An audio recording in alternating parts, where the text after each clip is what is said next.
iPads and other devices are called tablets because they belong on tables. They are tested 20 centimeters away from that big guy that I showed you before. 20 centimeters away. They are not approved to be held in the laps of little children, although millions of kids are having them now in schools because the people involved in educational technology and those involved in public health research are not talking to one another. Because if they were, they would understand that you're giving children a two-way microwave radiating device, and if you must give them such a device for learning purposes, put it on airplane mode so that it's not sending and receiving signals as it does otherwise. Now, this is some new modeling, again, that we've developed with colleagues in Brazil, and we can share with you how we've done it. We first start out with the MRI and create the model with 1 millimeter voxels, and this is quite a bit of work goes into creating this, and here is what it looks like after a period of 6 minutes. And that's really not as bad as it might look, because you see the red area only gets partway through the eye of the adult, right? The one that we're really concerned about is this one with the young child. And this is a 3-year-old brain that we modeled. And you see that by the end of that 6-minute call, the peak radiation, yellow and red, is getting all the way into almost both eyes. And again, this is one call, and it's not going to kill anybody. It may not cause any biological effect whatsoever for 1 call or 2 calls or 3 calls. But the question is, what's the cumulative impact of this kind of exposure? How do we evaluate it?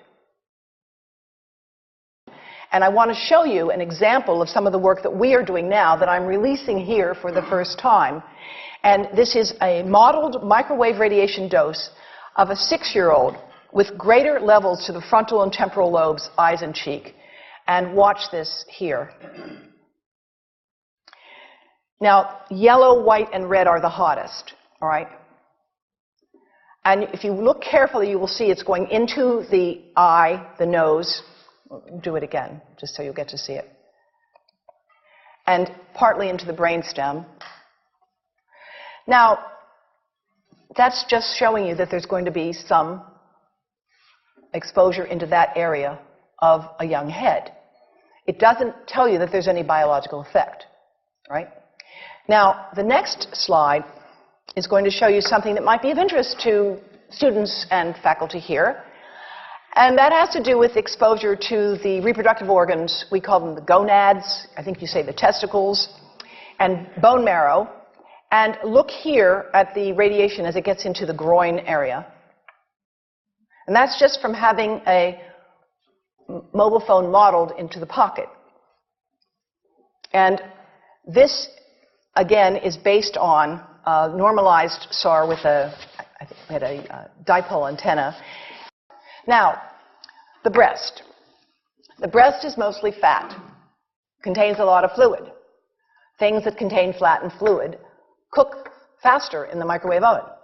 Now, a cell phone can't cook anything, all right? Mobile phones do not pop popcorn. That was a fraud. They don't make any heat that we know of, otherwise they wouldn't be permitted. But they do go through things that contain fat and fluid. And we are now working at Environmental Health Trust with scientists at the University of California, San Francisco, scientists at formerly the president of the American Cancer Society of California, because we are seeing women who keep cell phones in their bras. Has anyone seen a woman put a cell phone in her bra? Hands up, please.